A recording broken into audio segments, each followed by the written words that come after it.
Olá amigos, estamos aqui para mais um Ponto a Ponto, hoje tendo a alegria de compartilhar conosco aqui nesse momento tão interessante para nós, nosso querido irmão e amigo Rossandro Klinger, que é muito conhecido aqui do nosso movimento espírita, tanto estadual como também em nível nacional. Já tem 2 livros publicados, um sobre o auto-perdão e o outro sobre a necessidade do deserto em nossas vidas, e tem um livro novo aí que ele vai falar também em seguida, desse novo projeto que está chegando agora aí a partir do mês de agosto ou setembro, já deve estar conosco também à disposição para a nossa aquisição. Rossandro, seja bem-vindo, é um prazer muito grande ter você aqui conosco mais uma vez, e eu já abro para as tuas considerações iniciais e se você já entrar então falando sobre essa necessidade do deserto em nossas vidas. Neto, o prazer é todo meu estar aqui, a todos que estão nos vendo e nos ouvindo. Bem, na verdade, quando eu comecei a pensar nesse livro, foi a partir do estudo que eu comecei a fazer no NEP, sobre a questão do deserto no mundo judaico, o simbolismo, os significados, tanto lá no Antigo Testamento como no Novo Testamento.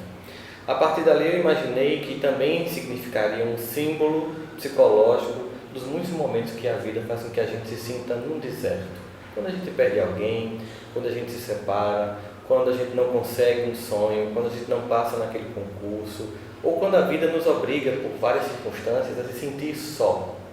Essa solidão ela tem um propósito na obra de Deus, que é uma obra de profundo amor. Em todo momento, inclusive nesse momento do deserto, nós somos chamados a um projeto de amor e um projeto de voltar os olhos para aquilo que é essencial.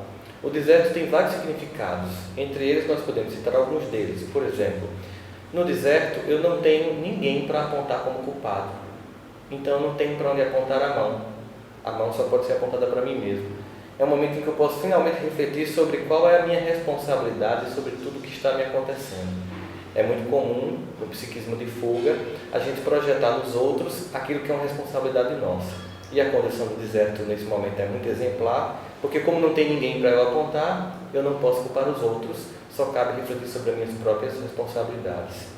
Em contrapartida, também porque não tem ninguém, eu não preciso de máscaras, eu não preciso fingir, eu não preciso montar um personagem para agradar, eu não preciso vestir a roupa que todo mundo gosta, não preciso ter o carro que todo mundo quer, nem usar o telefone que todo mundo acha legal. No deserto, por falta de tudo isso, eu preciso buscar aquilo que é essencial, eu preciso me encontrar comigo mesmo e buscar em mim os recursos que antes eu buscava lá fora. Porque no deserto, meus títulos não servem de nada, os meus amigos influentes não servem de nada, todos os recursos que eu imagino que eu possa ter para me salvar de alguma situação, eles se esgotam. E é quando tudo se esgota, quando todos os nossos recursos se esgotam, que a gente finalmente busca e a gente finalmente projeta e solicita daquele que sim tem todo o poder. Porque se ninguém entra com a gente no deserto, já com a experiência só, eu costumo dizer que nem Deus entra com a gente no deserto, porque Deus já está lá nos esperando, para nos acolher, para fazer a gente ressignificar a nossa vida e valorizar aquilo que a gente não estava valorizando até então. Nesse momento que eu chego no deserto, eu encontro aquilo que é essencial, que é Deus. Pode me faltar qualquer coisa, a gente lembra muito de Davi, quando diz, o Senhor é meu pastor, ele não me faltará. Pode faltar qualquer coisa, eu posso até andar pelo vale da sombra e da morte, mas eu não vou temer mal nenhum. Eu posso até estar no deserto, mas eu não vou temer porque existe um Pai que me ama, um Pai que me acolhe e que me chama para essa experiência, para que eu acorde das fantasias. Porque quando eu estou no mundo, o mundo é tão atraente, todas as coisas que nos oferecem são tão atraentes, que é possível, é provável que com o momento a gente fique tão perturbado por todas as solicitações que a gente esqueça aquilo que é essencial. Então Deus nos convida a essa experiência de encontrar, é como se fosse o pai chamando o filho para uma conversa, somente os dois. E essa conversa é uma conversa amorosa de acolhimento, em que o pai chama o filho para dizer, repensa teus valores, repensa aquilo que é importante. Porque a própria paisagem do deserto e sua grandiosidade, nós nos sentimos um grão de areia.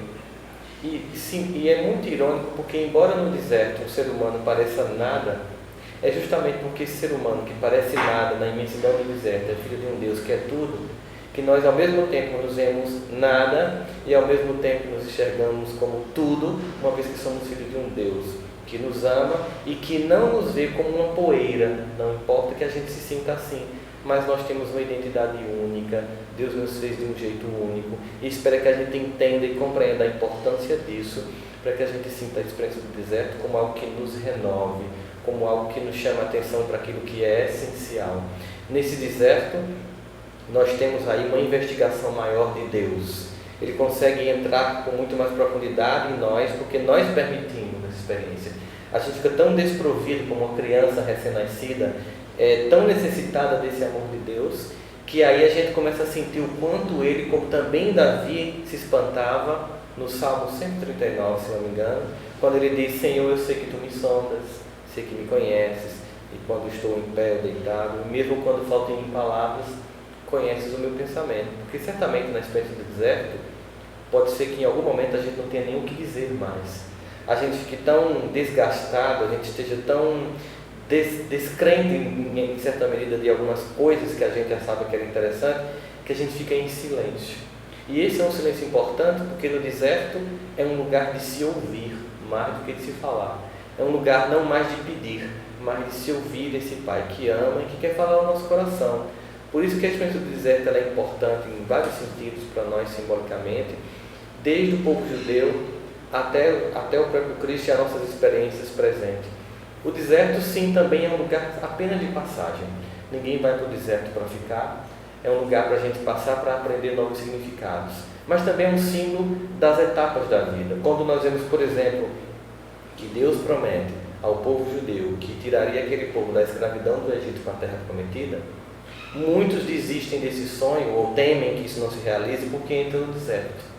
E sempre fica muito claro nessas muitas experiências que vemos ao longo dos evangelhos e também no Antigo Testamento, que Deus deixa muito claro que entre uma etapa da vida que se estabelece como aquilo que eu quero mudar e a nova que vai vir, tem um deserto, e eu tenho que ter a paciência de suportar. Muitas pessoas nas primeiras dunas, na primeira aumento de temperatura, desistem e voltam para a escravidão.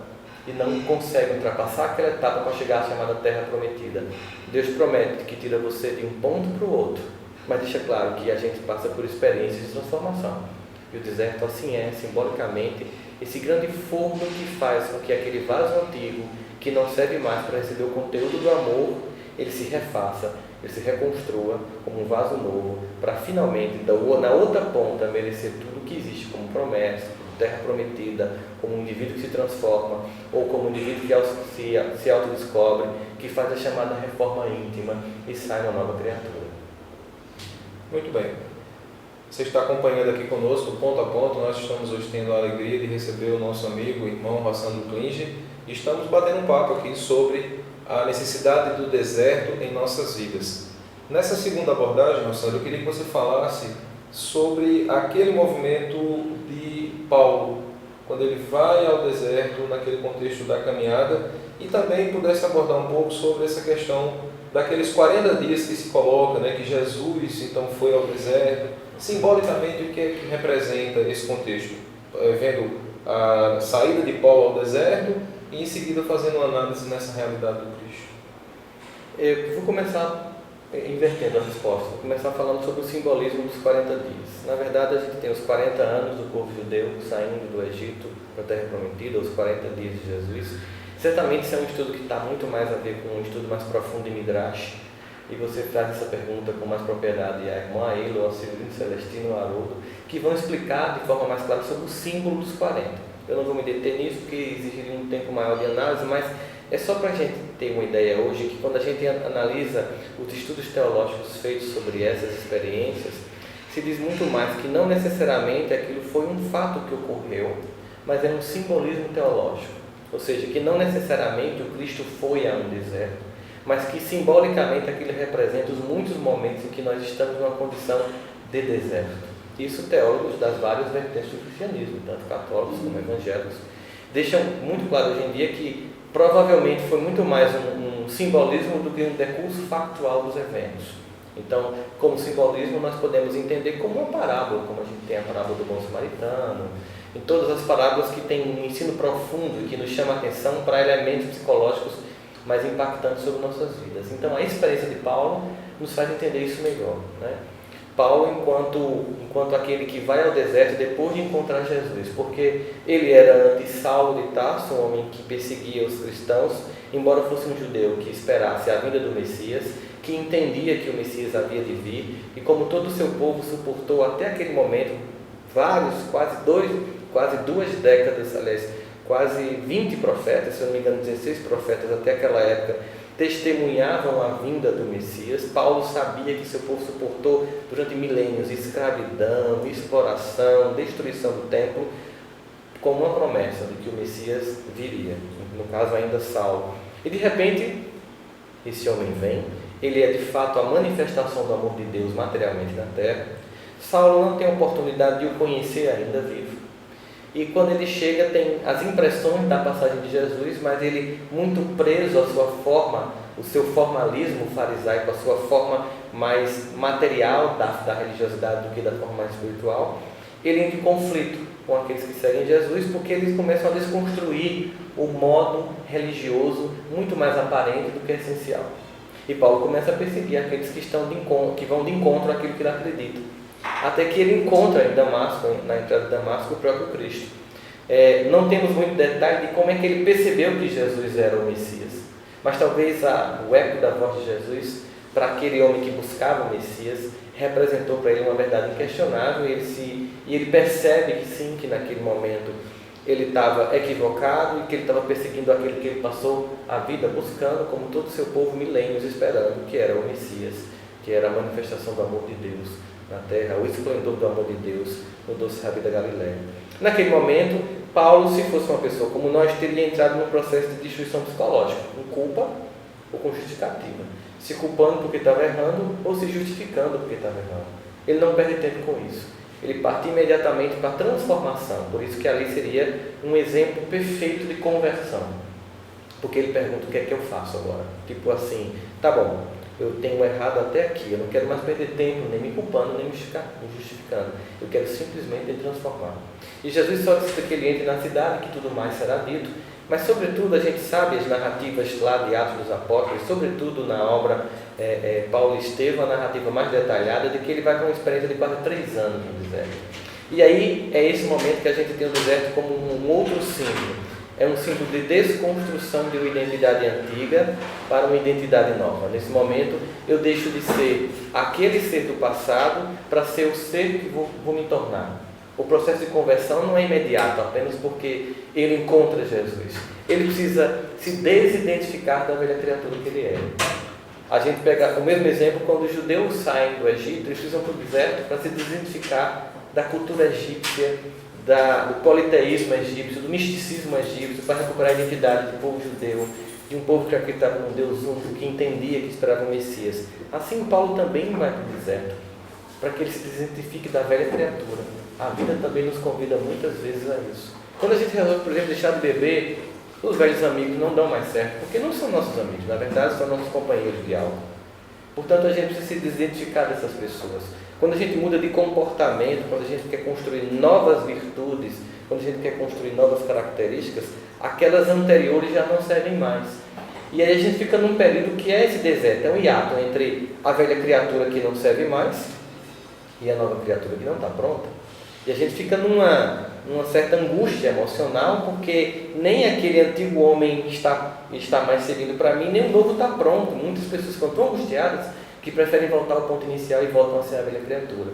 É preciso suportar esse período em que eu estou me desidentificando com o que eu era, para que eu me identifique com o que eu vou vir a ser e construir em mim essas novas habilidades, essas novas características de um ser renovado. Então, é nesse momento que Paulo, já não mais Saulo, Paulo vai para o deserto para construir a partir dali e preparar algo que ainda levaria toda a sua existência até chegar à segunda carta a Timóteo, que é a carta da despedida, a carta da alegria, que ele diz que cumpriu a carreira, manteve a doutrina sã e guardou a fé. É porque foi uma vida inteira de refazimento daquela criatura.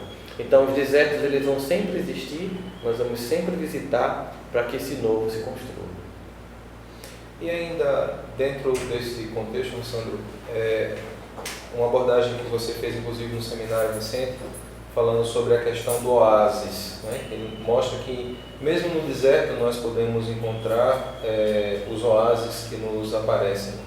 O que seriam exatamente esses oásis e quais as formas que a gente pode... Eu queria que você falasse assim, quando é que a gente então se percebe entrando no deserto, né, para uma viagem interior, e quando é que esses oásis aparecem em nossas vidas? às vezes a gente nem percebe que está entrando no deserto. Mas quando a gente começa a perceber que a gente está ficando só, que aqueles recursos que anteriormente nos orientavam não servem mais, certamente a gente está entrando numa experiência do deserto.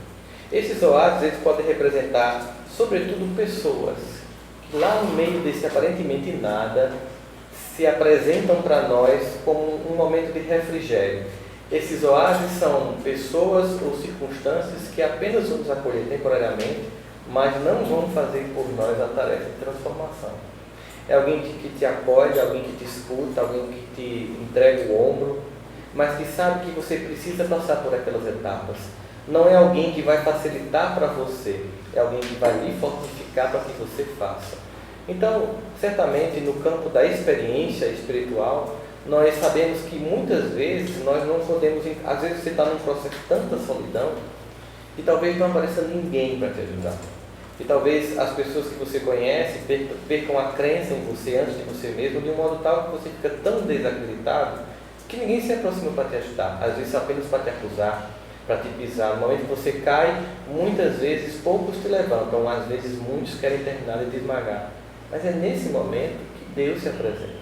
E se apresenta também através dos seus emissários de luz, que invisivelmente e anonimamente estão ao nosso lado, sempre nos instigando o nosso melhor e nos fazendo continuar acreditando na possibilidade de que nós vamos mudar, de que aquela situação é temporária e que, por mais angustiante que seja aquela dor, ela é passageira. Vamos imaginar, por exemplo, a dor do luto provocado pela perda temporária de pessoas amadas. Imaginarmos, por exemplo, uma mãe que perde um filho, que seria, do ponto de vista psicológico, a maior experiência de dor que nós podemos sentir enquanto humanos encarnados. Nesse momento, sem sombra de dúvidas, o recurso de imaginar que, por maior que seja a dor da separação, ela jamais se compara à alegria do reencontro, nós temos nessa promessa e esperança um oásis que faz com que uma mãe dolorida consiga perceber que, não obstante toda a dor que representa não poder mais tocar, sentir o cheiro e ter que lembrar de todas as experiências com seu filho,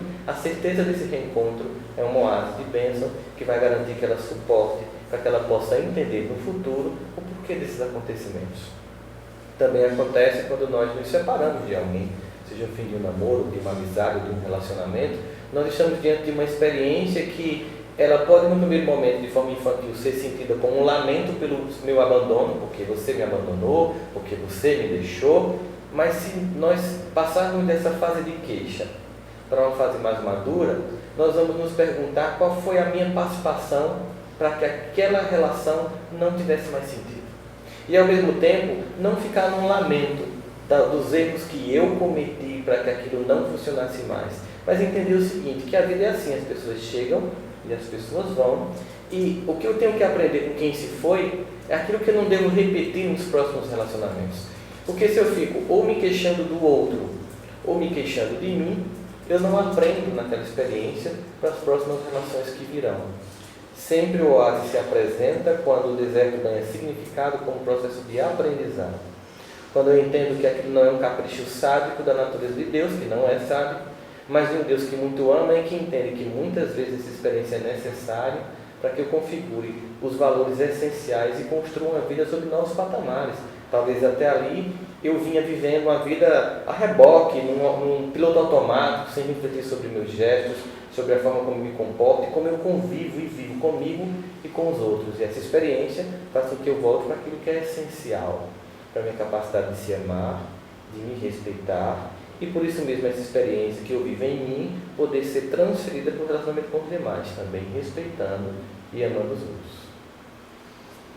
Nessa condição do que você coloca, há uma passagem no livro que é bem interessante, de um relato que você constrói uma ideia, na verdade, né, de uma pessoa que teve uma desilusão afetiva, e essa pessoa ela tem vários caminhos, várias alternativas, mas ela opta pela que é mais fácil, digamos assim, que é buscar logo uma substituição para colocar alguém no lugar daquela pessoa que não faz mais parte do seu dia a dia, né, da sua vida.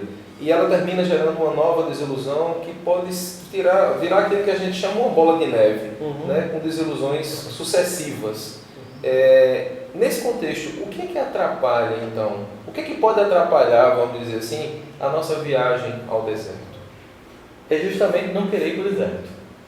Porque vamos imaginar, como você está usando aí esse exemplo do livro, que seria um indivíduo que acabou um relacionamento e que nesse momento ele é chamado de um momento de dor temporária, mas de dor, um certo luto, uma perda, mas as pessoas chegam, não, você não pode ficar em casa, você tem que sair, eu muita pessoa, vamos para a balada.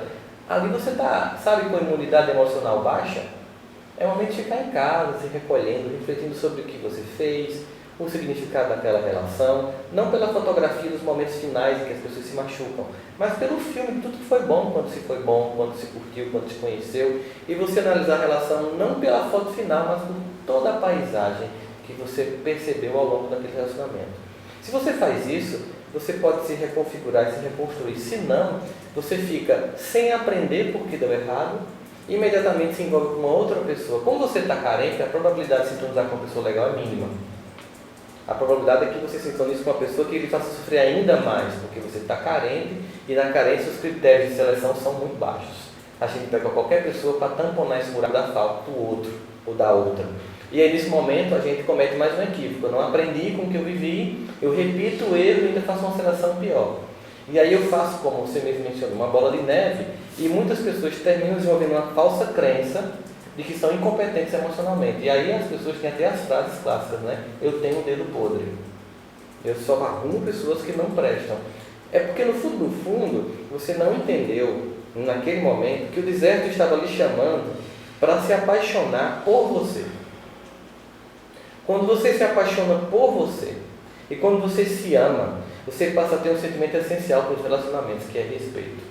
Respeito por si inclui que ninguém que chegue para tentar te diminuir, para te desrespeitar, te desvalorizar, serve. E imediatamente, quando chega qualquer pessoa, por mais interessante que seja, por mais atraente e sensual que seja, se ela tem qualquer gesto, qualquer fala que tenta te diminuir, quando você aprendeu a se amar e a se respeitar, você imediatamente exclui aquela pessoa das suas possibilidades de relacionamento. Porque você não vai querer ninguém próximo de você que não lhe respeite, porque você se respeita. Mas quando você não consegue passar por esse processo do deserto, de encontrar você, aprender a se amar, a se respeitar, você fica vulnerável. Você fica como um terreno baldio, onde as pessoas chegam para depositar o lixo emocional delas. E é nesse momento que é preciso reconfigurar e ficar só para entender que mesmo só é capaz de você sentir a experiência do amor. Não que essa experiência seja uma experiência que você vai ficar sempre nela, que você possa ser feliz sozinho, mas que você não necessariamente é infeliz, porque em algum momento da vida você é chamado para a experiência dessa solidão temporária, de refazer sua escala de valores e construir uma nova identidade. É importante suportar essas experiências de fim de relacionamento, que fica mais difícil hoje, né? Porque as pessoas acabam o namoro, o casamento, e em vez de ficar num processo de reflexão, elas ficam acompanhando pelo Facebook, pelo Instagram, a vida que a outra pessoa continua tendo com a outra relação que chegou e ficam se magoando. Tá vendo? Esse restaurante nunca me levou, eu sempre pedi, já está com ela, já está com ele. E ao invés de estar no processo de curar as feridas, ressignificar a experiência, está ampliando a escala de dor numa comparação com um relacionamento que não tem mais nada a ver com você. Não deixou ir para poder você se encontrar, continua preso virtualmente num relacionamento de dor. Então você se recusa ao deserto para se refazer. E nesse contexto, meu amigo, existem muitos obstáculos hoje que impedem a gente de fazer essa viagem para o deserto, olhando para o mundo. O mundo ele nos convida ao deserto, ou ele quer que a gente permaneça o mais longe possível do deserto? Ele quer que a gente permaneça o mais longe possível. Ele quer que a gente fique num frenesi sem fronteiras, numa sensação de looping de prazer, num carpe diem exagerado, em que ninguém pode sofrer, em que ninguém pode sentir dor, em que ninguém pode envelhecer, em que ninguém pode falhar, em que as pessoas têm que ser perfeitas, belas, inteligentes, boas, em que nós não podemos ter fragilidades. E isso talvez tenha se tornado a maior das loucuras, é não admitir nossas vulnerabilidades, nossas fragilidades. Porque invulnerável e potente totalmente só Deus o é. Talvez essa tendência emocional que a sociedade tente nos impregnar, que a gente compra como de ser superpotente, seja talvez a maior mentira em que a gente acredita e que nos contam. Então, as fugas, elas existem justamente porque para tamponar essas faltas que todos temos, A sociedade oferece um monte de anestésicos para você suportar a dor da fragilidade que tem. A nossa fragilidade, ela nos chama para encontrar a potência que é Deus. Quando eu não encontro essa potência que compensa a minha fragilidade, eu busco as rotas de fuga. Aí nós temos o imenso volume de pessoas que têm cada vez mais se envolvido com o alcoolismo, inclusive músicas da nossa cultura atual que preconizam a ideia de beber e até citam o nome de algumas das bebidas e que são certamente patrocinados por essas indústrias de bebida para gerar em muitos desses jovens hoje em dia a sensação de que a importância deles vai estar em poder chegar numa balada com um uísque de marca tal, mostrando poder e potência, porque ele não tem, porque ele é frágil, porque ele é insignificante. Ele só é significante, só é potente se ele usar tal roupa, se ver tal telefone, andar em tal carro, para tal balada, tomar tal uísque. E essa impotência que a sociedade constrói, ela tenta compensar com coisas. E como coisa nunca dá potência na verdade, Deus é quem possibilita realmente essa plenitude, você fica num looping de falta. E aí você vai para uma droga mais leve, para uma droga mais pesada, você entra num processo de desconstrução de sua identidade, você imagina então que talvez a liberdade plena da sexualidade, com todas as possibilidades e experiências, vá lhe preencher, você faz tudo isso e continua vazio, mas como Deus jamais desiste de nós, porque nos ama infinitamente, e como dizia Jesus, nenhuma ovelha vai se perder no seu rebanho, em algum momento, nessa escala de fuga, a gente vai acordar, a gente vai fazer como o filho pródigo, vai perceber que perdeu toda a herança, e vai voltar para casa se sentindo envergonhado, achando que não merece nem a condição mais de filho. Mas esse Deus que jamais nos deixou de ser, jamais deixou de nos sentir como filhos, e jamais deixou de ser nosso Pai, e espera esse acordar de consciência. Não importa se isso vai gerar muita dor, muita angústia, porque sabe Deus que isso é passageiro. O importante não é o que está acontecendo, mas o resultado do que está acontecendo. Se talvez eu tenha que sentir muita dor, muita falta, muita solidão, talvez uma depressão, uma angústia profunda pânico, uma profunda doença no corpo físico para que a minha alma acorde, não importa qual seja o medicamento, o importante é a cura da alma. Deus espera que nesse looping de fuga, em algum momento a gente volta. E quando a gente voltar, a gente vai encontrar o símbolo que Jesus deixa muito claro ali na parábola do filho pródigo. Nós vamos encontrar um Deus que sorri e nos abraça, porque finalmente nós acordamos. Nós estamos no ponto a ponto, hoje tendo a alegria de ter a companhia do nosso irmão Rossandro Klinge, que está participando conosco hoje, debatendo essa passagem do livro, na verdade, que ele nos brindou aí há pouco tempo, falando sobre a necessidade do deserto em nossas vidas. E eu coloco para você fala nessa questão do looping, em algum momento, como a gente usa, a turma jovem, aliás, não sei como é que eles falam isso, eles caiu a ficha, mas não sabem nem o que é cair a ficha. Pegaram da gente, por propósito, ouviram tanto. Daquela turma lá do orelhão que ia lá e colocava a ficha, Então, como o pessoal fala hoje, no momento que cai a ficha e alguém se dispõe a fazer essa viagem ao deserto, porque para muitos essa viagem ainda é no contexto de periferia. Por que não é de fato? E aí eu quero representar até contigo, trazendo um exemplo bem clássico nosso, daquelas pessoas que ensaiam aqueles movimentos para ir àquele encontro, mas elas em seguida retornam à posição anterior. Por que acontece isso? Por que as pessoas vão, a pessoa está doente, ela procura a casa espírita ou qualquer outra igreja, ao primeiro sintoma de melhora, retorna à posição anterior e é como se ficasse naquela periferia ali do deserto sem querer aprofundar. Entrar lá nas dunas profundas. É porque as pessoas estão buscando apenas a cura do corpo, mas não a cura da alma. Elas buscam na dor, mas como você mesmo disse, com os primeiros sintomas de melhora, elas deixam. Como alguém que tomou antibiótico, e assim que a garganta para de coçar, o que acontece? Ela abandona o tratamento, que precisa ser de 5 ou de 7 dias. E o que acontece quando a gente não toma o antibiótico todo? Aquele vírus ganha resistência, aquele antibiótico já não vai ser suficiente, da próxima vez a dor será maior e o medicamento terá que ser mais forte, mais amargo, mais profundo. Assim, quem evita entrar no deserto está apenas adiando uma experiência inevitável e que será de forma mais dolorosa, sem sombra de dúvidas. Não porque Deus quer nos torturar, porque Ele nos ama, mas porque Deus sabe que em algum momento a gente precisa passar por esse crescimento. Então não importa o quanto a gente tenta evitar entrar no deserto, a periferia que a gente fica circulando, em algum momento a vida vai nos chamar para essa entrada mais profunda. Se evita, sobretudo porque Entrar no deserto significa dizer para você, isso que eu sou não vai servir mais. Quem eu tenho sido até hoje não vai servir mais. Mas eu ainda gosto de quem eu sou. De certo modo, eu não entro profundamente no deserto, porque no fundo, eu não quero passar pela transformação radical que ele prenuncia. Eu fico adiando isso. Só que é sempre bom lembrar de uma lei muito clara. A lei do progresso, ela opera quer a gente queira, quer a gente não queira. Se a gente quiser, a gente programa como o progresso acontece. Se a gente não quiser, a lei opera sobre nós sem que nós participemos desse planejamento. Então é interessante que eu tome a decisão de entrar, porque eu vou compassar os meus passos, vou decidir ponto a ponto com o meu caminho. No momento em que eu evito, em algum momento eu vou ser empurrado no deserto, lá para dentro, sem minhas escolhas. É aquela ideia de fazer isso de forma planejada ou de forma impositiva. As almas mais maduras, elas planejam porque elas cooperam com Deus no projeto de sua própria evolução. As mais imaturas, elas evitam a um ponto que Deus, que jamais desiste, termina nos chamando a reboque para dentro do deserto, e muitas vezes isso é de uma forma mais violenta.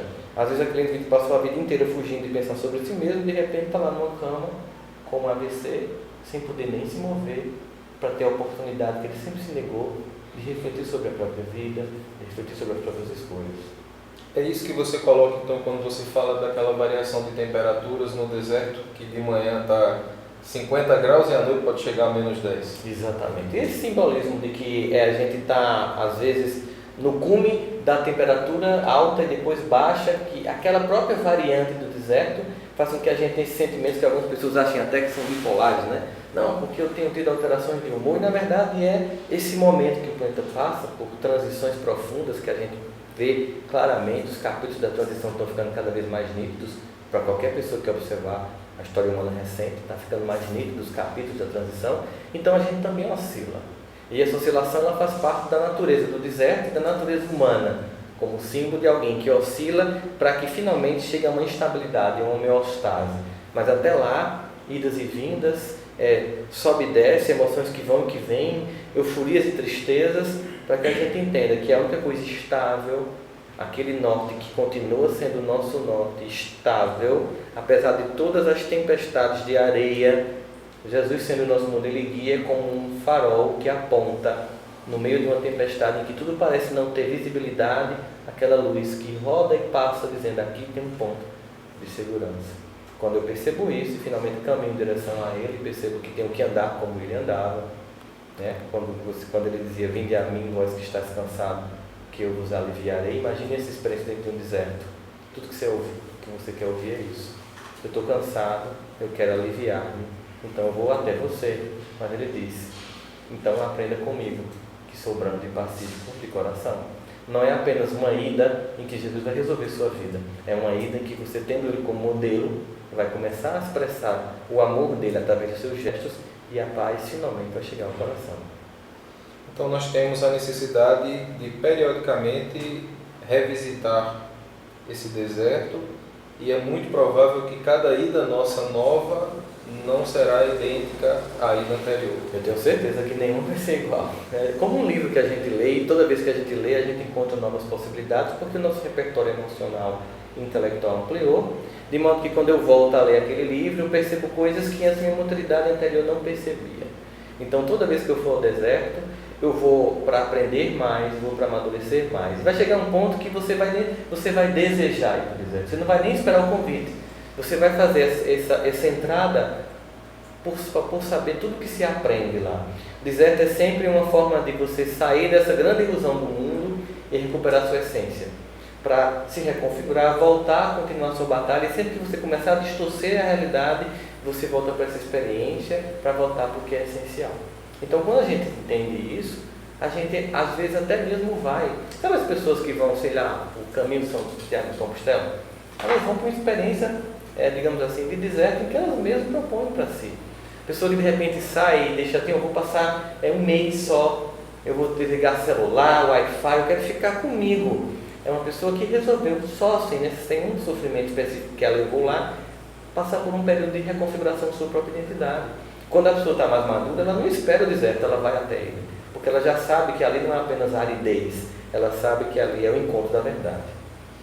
E quando você coloca um outro ponto, até certo ponto interessante, eu achei até engraçado no livro, da forma como você colocou, né, de uma experiência que vocês viveram com um programa de rádio. Né? Sim. Eu queria até que você falasse um pouco sobre essa experiência, que eu achei rica até pela associação que as pessoas fazem, né? Em relação à música New Age e tudo mais. Né? Eu tenho mais ou menos 16 anos e um amigo meu, a gente pensou em fazer um programa New Age, né? Isso nos anos 80 em Campina Grande. Então a gente conseguiu patrocinadores e a gente começou era o programa era domingo à noite, o nome do programa era Contato. E a gente muito empolgado, né? Era o primeiro programa, já colocamos Rick Wakeman, não tinha Enya na época ainda, não conhecia, mas tinha Vangelis, aquelas músicas New Age de um modo geral. A gente colocou no ar e esperou a reação do público. Né? Então foi terrível, porque a primeira pessoa que ligou perguntou quem foi que morreu.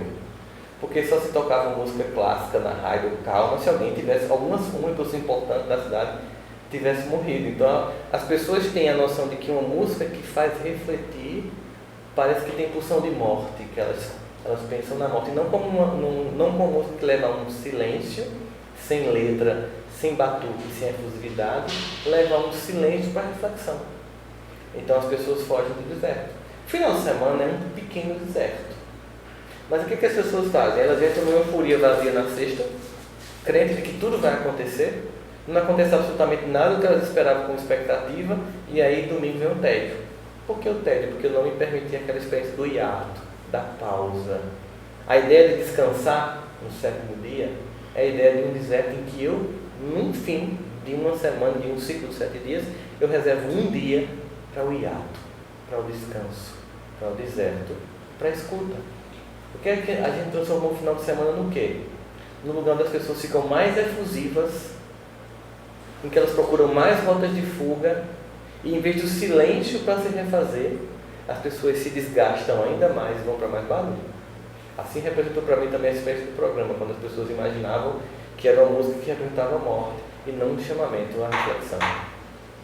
E a outra abordagem que você faz também, que é muito interessante, é essa questão do tempo, que é preciso que nós tenhamos tempo para aquilo que é essencial, e aí incluindo a família e também a nossa própria existência, né? Essa parada que é necessária. As pessoas hoje elas fogem tanto desses relacionamentos que são essenciais, e a gente percebe isso com o uso das redes sociais hoje em dia, né? Nós temos um conjunto de aplicativos que inclui o WhatsApp, o Instagram, o Facebook, o Snapchat, que as pessoas estão sempre conectadas com pessoas que não estão presentes, ignorando as pessoas que estão presentes. A gente chega a ver em restaurantes famílias inteiras, cada um com seu smartphone, sem interagir uns com os outros. Casais em que um está conversando com o outro e a outra está conversando com o outro e nenhum está olhando para o outro. No máximo, quando um vídeo muito engraçado ou quando uma piada muito grande acontece, ele vai e mostra para o outro, mas depois volta para o seu mundo.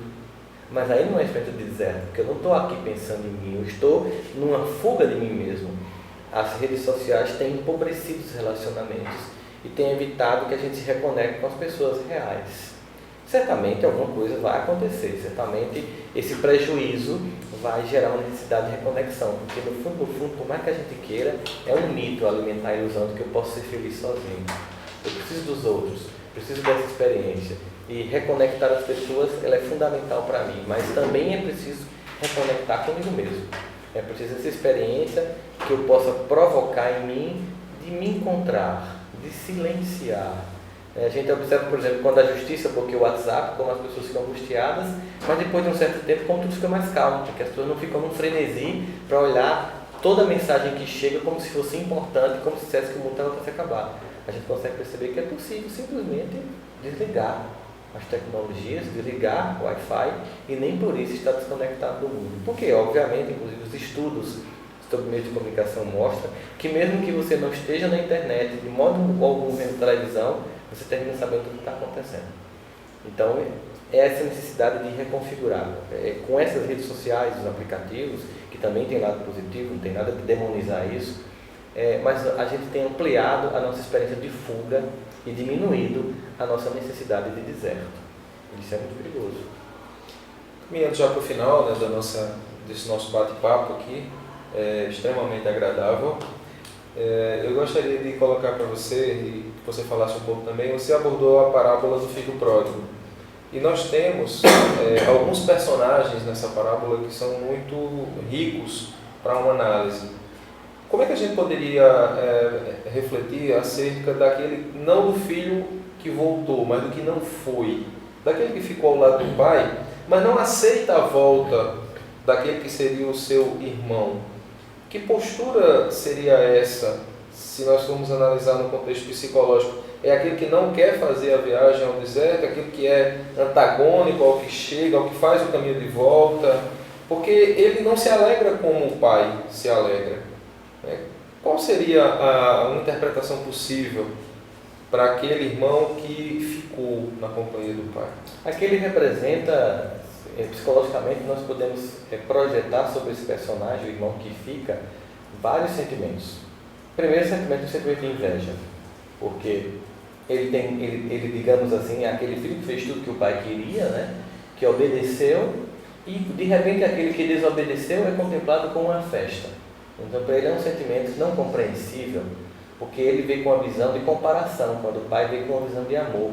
O pai não festeja os erros do filho que foi. O pai festeja a consciência despertada no filho que foi. E aparentemente, por esse irmão que ficar, ter um sentimento antagônico de inveja, mostra que ele era obediente à forma, mas não entendeu o conteúdo do amor. Por isso aquele que foi acordou e o que ficou permaneceu dormindo. E essa é a experiência que mostra que muitas vezes a gente está no formalismo religioso, fazendo o que todo mundo manda. De repente você é um católico que vai para toda a missa, acende vela, faz o terço, ou é um espírita que faz sopão, campanha do quilo, Wesley, ou você é um evangélico que paga o dízimo, vai para o culto e pensa que esse formalismo está fazendo você estar próximo de Deus. E de repente alguém que teve uma vida completamente desregrada, simplesmente cai a ficha e acorda e volta inteiro para a diferença com Deus, e você chega e observa assim e diz, como é que pode? Eu estava aqui o tempo inteiro fazendo estudo do Evangelho, estava aqui o tempo inteiro fazendo campanha do quilo, de repente chega essa criatura completamente tatuada, desvirtuada aí, e de repente a gente percebe que ela está completamente modificada. O sentimento é de inveja, um sentimento infantil. Não é um sentimento de alegria por alguém que despertou. Então esse sentimento de se regozijar e se alegrar com o despertar do outro e não invejar, é um sentimento que a gente mudaria, não um sentimento de lamentar pelo brilho que você tem, mas de me alegrar pelo brilho que você tendo me inspira a brilhar a minha própria luz. Não que tua luz me ofusque, mas que tua luz me inspire. Essa é uma experiência que esse filho precisa ter e simbolicamente representa que aquele que chega iluminado pela consciência que a dor trouxe, representa para aquele que fica que o formalismo de cumprir tarefas não necessariamente leva a criatura à transformação em coração de Deus. E para fechar, Rossandro, já te agradecendo mais uma vez pela oportunidade, na parábola do filho pródigo, um trecho assim que me sensibiliza muito é aquele trecho quando o pai enxerga o filho de longe. E ele que vai e sai ao encontro do filho, não é o filho que sai ao seu encontro. Né? Como traduzir isso nesse contexto do deserto? Eu acho muito bonito, particularmente esse trecho que você cita, eu acho muito bonito, porque a gente lembra de Davi, no salmo que eu citei anteriormente no início da nossa fala, que é o salmo que ele diz, Senhor, eu sei que tu me sondas, né? E sei que me conhece, mesmo que falte em mim palavras, conheces o meu pensamento. Você imagina que o pai está vendo aquele filho que saiu na pompa e na glória, com um cavalo, jovem, belo, forte e muitas moedas de ouro, volta a pé, maltrapilho, magro, certamente numa condição de mendicância. Aquele pai vê aquele filho no sopé do monte e sonda o que passa em seu pensamento e corre em direção ao filho. É até incomum imaginar um homem judeu ir ao encontro do filho quando ele tinha que ir ao encontro do pai, por uma questão mesmo dele reconhecer que errou. Eu até imagino que quando o filho começou a ver aquele pai correndo, ele pensou assim, vou começar a apanhar desde aqui, porque ele já me viu e já veio me pegar pela orelha do início da montanha aqui, para poder mostrar que eu errei feio. E ele deve ter até pensado, mas se ele fizer isso, ainda está me considerando filho, ainda estou no lucro, que ele venha e me bata, que ele venha e me chibate até chegar em casa, porque ele ainda está achando que eu sou filho dele. Mas quando aquele pai vai se aproximando, aquele filho vai percebendo que a reação dele não é a que ele estava esperando. Vai se aproximando um homem sorrindo com os braços abertos. E aí ele percebe que o pai está alegre com sua volta. E esse sentimento é tão ambivalente na cabeça dele, ele fica tão consternado com aquele amor incompreensível, que ele pensa em se ajoelhar. E a gente lembra mais uma vez de Davi quando diz: tu me sondas e tal ciência é tão preciosa que eu não alcanço de tão alto. Ele não alcança o amor daquele pai. Ele acha que é um amor imerecido. É tão imerecido, é tão incompreensível, é tão irracional, porque o amor de Deus não vai pela razão. Não adianta querer racionalizar o amor de Deus, ele é incompreensível por nossos limites intelectuais. Que aquele filho pensa em se prostrar diante daquele pai que chega amando depois de tanto erro. E quando o pai, ainda assim sondando aquele coração daquele filho, percebe que ele vai se ajoelhar, ele corre ainda mais rápido, abraça e beija o pescoço para evitar que ele se ajoelhe, porque Deus não quer a nossa humilhação. Deus quer o nosso aprendizado. E é todo esse símbolo traçado nessa narrativa de Jesus, que a gente certamente vai ter, conforme a gente for avançando no campo moral, no campo da compreensão, a gente vai perceber mais nuances de amor em todas essas histórias que são contadas no Evangelho, nas parábolas, que a gente percebe que depois do deserto e com a consciência desperta, cabe um grande abraço de um Deus que ama profundamente a sua criação, a sua criatura, e que acolhe aquele filho, porque é para dizer para ele: você agora é uma nova criatura. Fale um pouquinho sobre o seu novo livro, traga suas considerações finais. Nós vamos ter aí já novidades em breve, né? Eu estou lançando um novo livro agora, que são as 5 faces do perdão, né? Esse livro não é um livro religioso, é um livro que vai servir para todas as pessoas. São 5 histórias de perdão que ao longo dos meus 20 anos de terapia atendi, que eu acho que são histórias que são modelos para que as pessoas percebam a que ponto chega a dor e a possibilidade do perdão. Eu vou lançar agora na Bienal em São Paulo, na primeira semana da Bienal eu estarei lá lançando o livro autografado pela editora Letra Mais de São Paulo, justamente para que todas as pessoas, não somente os espíritos, possam ler, né, esse livro e se sintam à vontade, porque como os outros livros, tanto o Auto Perdão como o Tempo do Auto Encontro, não são livros de teoria. Eu não gosto de ler livros de teoria sobre. Eu acho que tem um monte de teorias sobre, todo mundo já sabe o que tem que ser feito. Eu gosto de escrever livros sobre a vida, sobre as experiências que as pessoas passam, inclusive as minhas, sobre como a gente pode vivenciar aquilo. Não é receita de bolo, não é autoajuda, sabe? Mas é assim, olha, aquela experiência daquela pessoa com relação a tal sentimento talvez te inspire a entender a tua dor e suportar a tua. Então eu tenho ali a história de um perdão de uma pessoa que era abusada quando criança sexualmente. Eu tenho uma história de uma pessoa que perde um filho e se magoou com Deus e tem que perdoar, porque tem que perceber a responsabilidade que tinha sobre inclusive a própria morte do filho. Tem a história de um irmão que tinha um pai que discriminava violentamente ele em detrimento de um amor profundo que tinha por outro irmão e como isso magoou a relação. Tem a história de uma mulher que passou a vida inteira amando um homem que não a amava e era humilhada por esse homem até que entendeu que não merecia isso. E a outra história é de um homem que passou a vida inteira alimentando a ideia de ser um ser humano extremamente famoso, importante, e depois tinha uma vida simples, mas muito digna, muito decente, muito feliz, mas porque era muito distante do sonho infantil, ele não percebia a felicidade que tinha e sabotava a própria existência. Então são 5 histórias, eu pretendo lançar outras histórias também, né, para que a gente possa refletir sobre essas experiências, em que não importa a circunstância, certamente o perdão é um retorno ao ponto inicial em que eu volto ressignificando a minha experiência e percebo que ali o lugar da mágoa tem que ser trocado pelo lugar do perdão, pelo lugar da dor, pelo lugar do aprendizado e no final tudo isso somado dá igual ao amor que sempre nos acessa no coração de Deus. É isso, meus amigos, minhas amigas, né? Nós estamos aqui encerrando mais uma edição do Ponto a Ponto, muito felizes. Rossandro, obrigado, meu irmão, de coração. Agradeço, né? Fazia tempo que a gente estava se devendo encontrar-se, né? A gente tentou algumas vezes, mas é uma alegria sempre estar aqui junto com você, pode ter certeza disso. Seja sempre muito bem-vindo. Até o nosso próximo encontro, na próxima semana. Fique conosco, seguindo a nossa programação. Quartas-feiras, página aberta, 8 horas da noite. Quintas-feiras, Evangelho Online. E sempre aos domingos, às 16 horas, ponto a ponto, com vocês. Muita paz a todos.